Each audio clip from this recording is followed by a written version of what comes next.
Hello दोस्तों, मैं engineer Kailash पीडीआईटीआई के ऑफिशियल चैनल में आपका स्वागत है।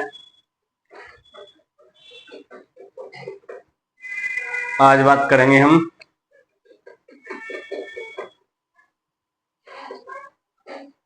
Subject workshop and calculation science, जिसका चैप्टर है 10 मेट्रोलॉजी, जिसका लास्ट टॉपिक था अपना स्टील को कैसे बनाते हैं। ठीक है, स्टील में कितने परसेंट तक आयरन होता है, आयरन एफ डिनोट करते हैं 99% आयरन, 0.02% 0.1% तक रहता है इसमें कार्बन। ठीक है, सिलिकॉन इसमें 0.03%।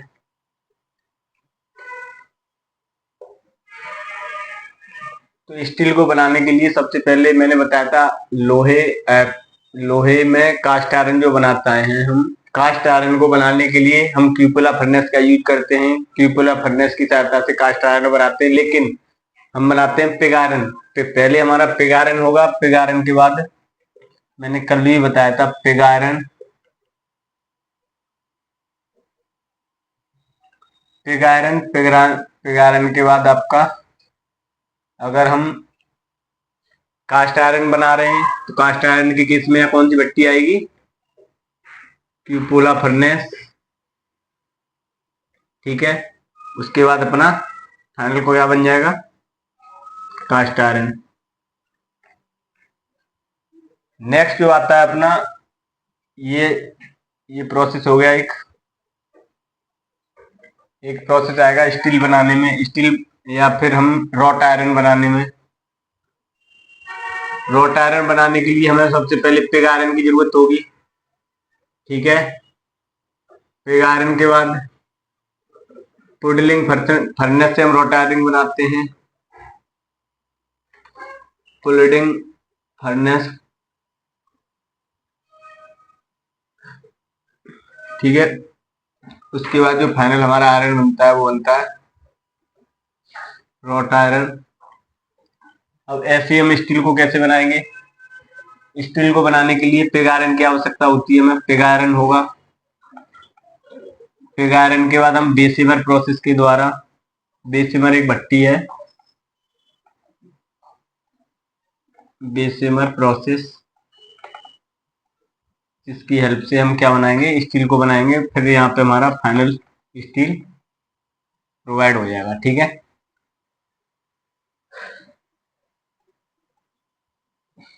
ये तीनों चीजें मैंने कल बताई थी, लेकिन आज जो बताएंगे हम स्टील को कैसे बनाएंगे। तो स्टील को बनाने के लिए हमें कौन सी प्रोसेस का यूज कर रहे हैं, कौन सी फर्नेस का यूज कर रहे हैं? वो बेसिमर प्रोसेस। तो बेसिमर प्रोसेस के बारे में जानेंगे, किस तरीके से ये स्टील को बनाता है। तो पिग आयरन होता है वो हमेशा मेल्टिंग फॉर्म में रहता है। पिग आयरन को एक बेसिमर फर्नेस में हम डालते हैं, जिसका टेम्परेचर हाई टेम्परेचर पे वो और ज्यादा मेल्ट हो जाता है। अब ज्यादा मेल्ट होने के केसेस में क्या होगा? हमें एनवायरमेंट से ऑक्सीजन देनी होगी, क्योंकि ऑक्सीजन का जब कांटेक्ट जब अगर हमारा ऑक्सीजन का कांटेक्ट पिग आयरन में, अगर पिग आयरन में ऑक्सीजन का कांटेक्ट अगर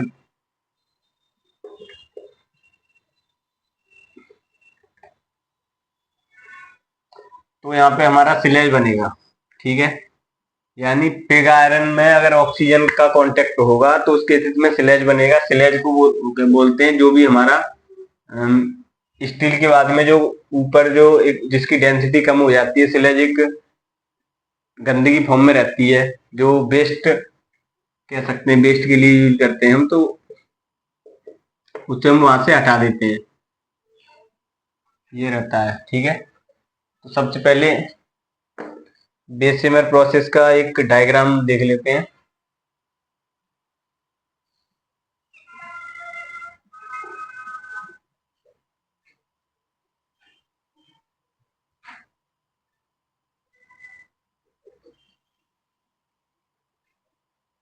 ठीक है,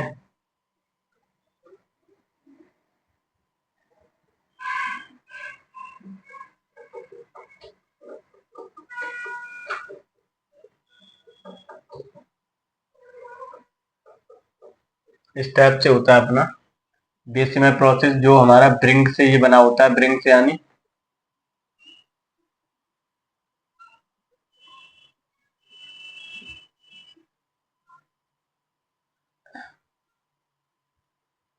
ईंटों से बना रहता है ये।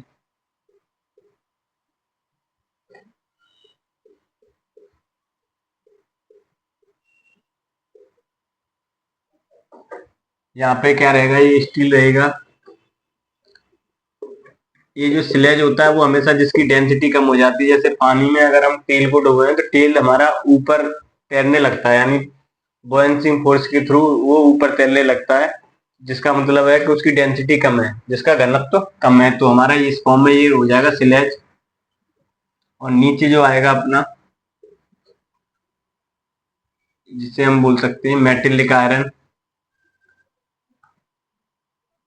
मेटेलिक स्टील बोल दो, ठीक है। अब ये जो कॉलम है इसे हम पिवट बोलते हैं, ये एक तरह से कॉलम भी कह सकते हैं, कॉलम, या इसे हम बोलते हैं पिवट, ठीक है। तो ये है हमारा बेसिमर प्रोसेस।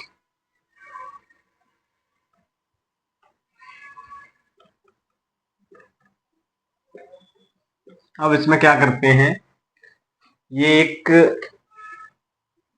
पात्र टाइप में एक बंद सा रहता है, जिसमें हम क्या पिग आयरन को अंदर एंटर कराते हैं, तो इसमें फर्नेस की सहायता से क्या होगा, मेल्ट हो जाएगा।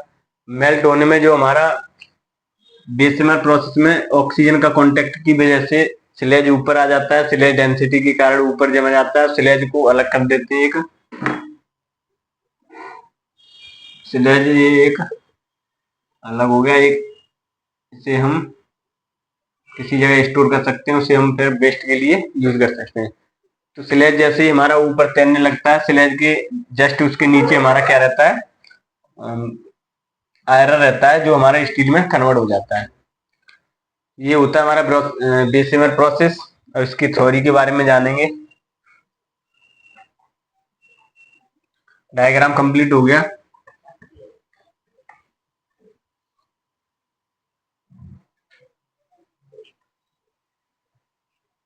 ये जो प्रोसेस है, ये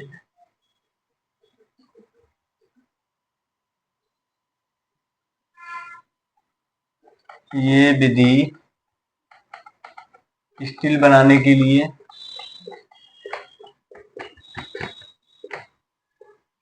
यूज करते हैं, ठीक है।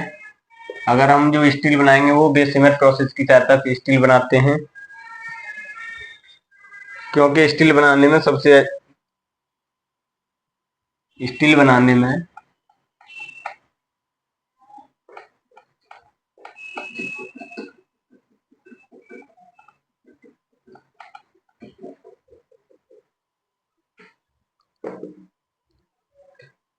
स्टील बनाने में सबसे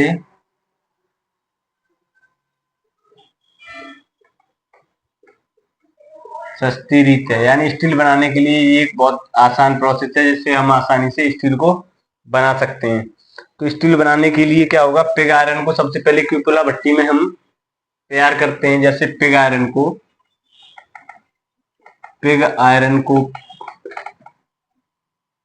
क्यूपोला फर्नेस में तैयार करते हैं। वो किसके लिए करते हैं, कास्ट आयरन के लिए।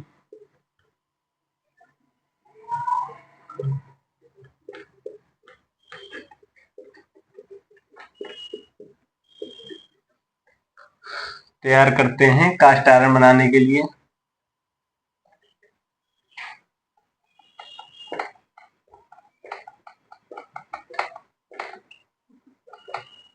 कास्ट आयरन बनाने के लिए हम क्यूपोला भट्टी में हम तैयार किया जाता है, लेकिन इसमें भी अशुद्धियां पाई जाती हैं।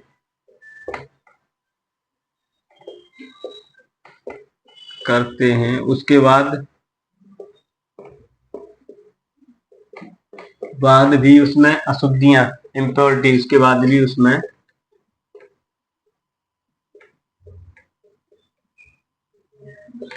अशुद्धियां पाई जाती हैं, यानी इम्प्योरिटी।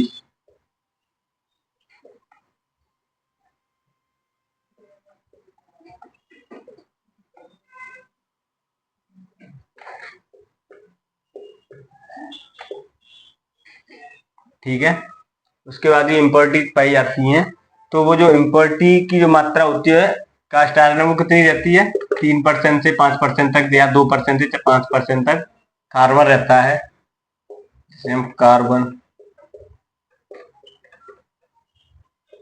लेकिन इससे जो कम कार्बन होता है वो हमारा स्टील होता है। अब इसको अशुद्धि करने के लिए हम सबसे पहले क्या करते हैं? बेसिमर सहायता से हम कार्बन की क्वांटिटी को कम करते हैं, वो हमारा फिर स्टील में कन्वर्ट हो जाता है। ये जो कार्बन की क्वांटिटी है 2% से 5% या 3% से 5%, ये हमारा कास्ट आयरन में होता है। बेसिकली हम अगर हमारे किसी भी आयरन में कार्बन की मात्रा 2 से 5% तक है तो वो हमारा कास्ट आयरन है। अगर 0.02% से 0.15% या 2% तक है तो ये हमारा स्टील कहलाता है। ठीक है।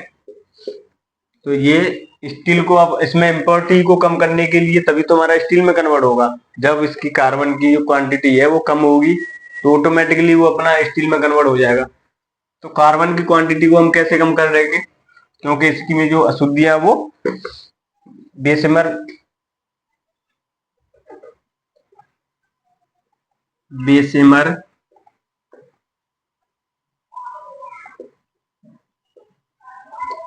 कन्वर्टर की सहायता से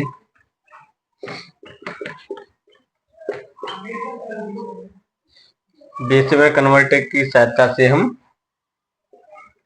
स्टील बनाते हैं।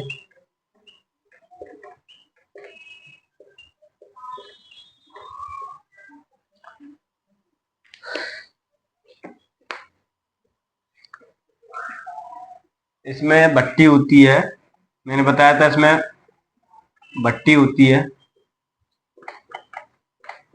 यानी फर्नेस।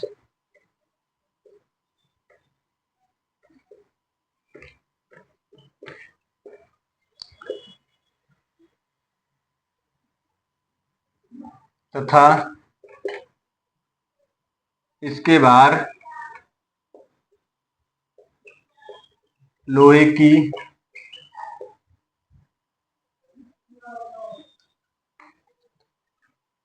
लोहे की मोटी चादर लगी होती है।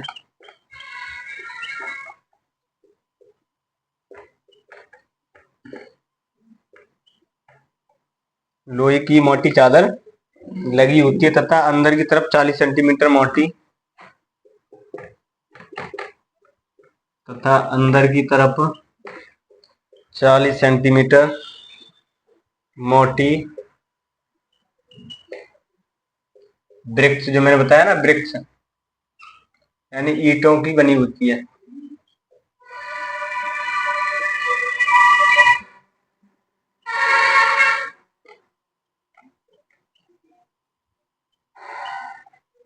ठीक है। तो यहाँ तक क्लियर हो गया। जो इसकी जो चादर होती है वो कितनी की बनी होती है? 40 सेंटीमीटर, तथा उसमें एक हमारी सिलिकॉन की लेयर और होती है। उसमें सिलिकॉन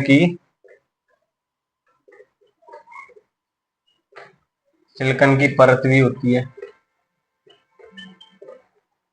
जो बेसिमर में मैंने बताया था जो ढक्कन टाइप में, वो हमारी ईंटों की एक हमारी चादर होती है जिसमें हम आसानी से किसी भी पिग आयरन को डाल सकते हैं। यानी पिघले हुए लोहे को हम उसे डाल के फिर उसे हम स्टील में कन्वर्ट करने के लिए उसकी इम्प्योरिटी को कम किया जाता है, यानी अशुद्धियों को कम किया जाता है। वो ऑक्सीजन की सहायता से अशुद्धियां कम होती हैं और फिर वो हमें प्योर स्टील में प्रोवाइड हो जाती है। ठीक है। तो यहाँ तक तो क्लियर हो गया।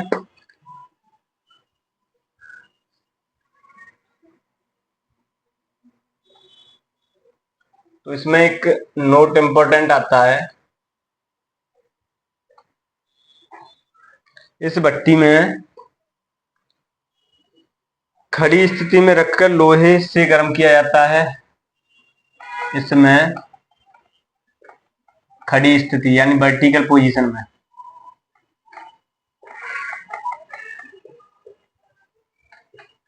वर्टिकल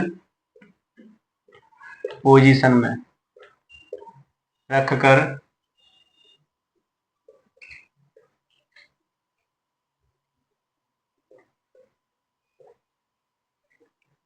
वर्टिकल पोजीशन में रखकर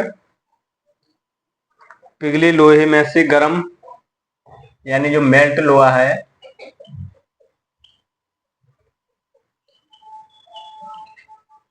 पिघले लोहे में से गर्म हवा को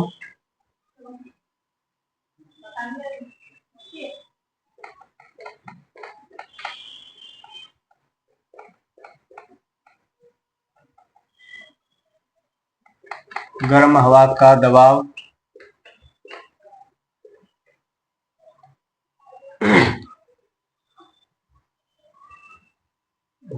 से गुजारा जाता है। ठीक है, यानी वर्टिकल पोजीशन में जो मेल्ट लोहा है उसे फिर हम गर्म जो हीट हवा होगी उससे हम उसे गुजारेंगे गर्म हवा से। उसमें क्या होगा,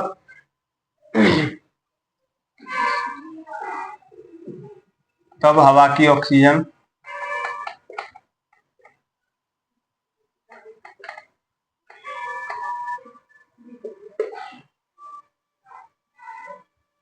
जब लोहे के साथ मिलती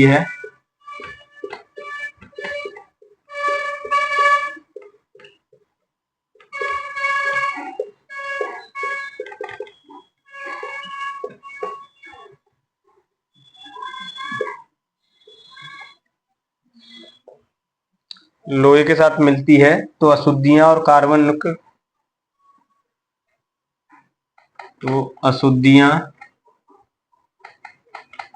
अशुद्धियां मतलब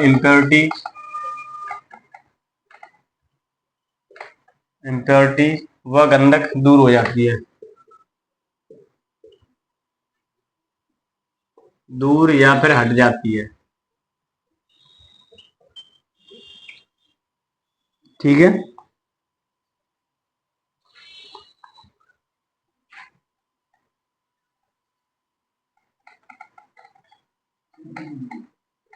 इस टेस्ट में कार्बन की जो मात्रा है, क्वांटिटी कम हो जाती है।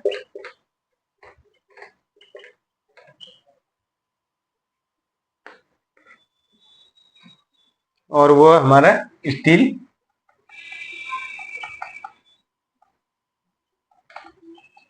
में कन्वर्ट हो जाता है। अब स्टील में कौन कौन सी स्टील बन जाती है अपने उसमें, low carbon steel, mild steel. पहला जो स्टील बनेगा वो बनेगा लो कार्बन स्टील, जिसमें कार्बन बहुत कम होगा। दूसरा जो बनेगा माइल्ड स्टील। ठीक है, माइल्ड स्टील। तीसरा जो बनेगा अपना, उसमें हमारी जैसे रेलिंग हुआ, रेलिंग ईटीसी। ठीक है, ये रहता है अपना बेसिमर प्रोसेस की सहायता से हम स्टील को कैसे बनाते हैं। स्टील जब ही बनती है जब हमारे कार्बन की प्रॉपर्टी इसमें कम होती है। कार्बन की क्वांटिटी अगर ज्यादा होगी तो वो कास्ट आयरन होगा, या हमारा ज्यादा कम होगी तो वो हमारा रॉट आयरन होगा। रॉट आयरन एक तरह से प्योर आयरन होता है, मैंने बताया पहले। तो स्टील बनाने के लिए जनरली कोई पूछता है बेसिक नॉलेज के लिए, तो स्टील बनाने के लिए क्या होता है, कार्बन की क्वांटिटी हमारी 3% से लेस देन होनी चाहिए, है ना। तो यानी कह सकते हैं हम 0.02% से 2% तक रहेगी तो वो हमारा प्योर स्टील कहलाएगी। ठीक है, तो ये समझ में आ गया। अब प्योर स्टील को बनाने के लिए क्या करते हैं, बेसिमर की सहायता से। बेसिमर क्या रोटेट करता है, बेसिमर एक तरह से रोटेशनल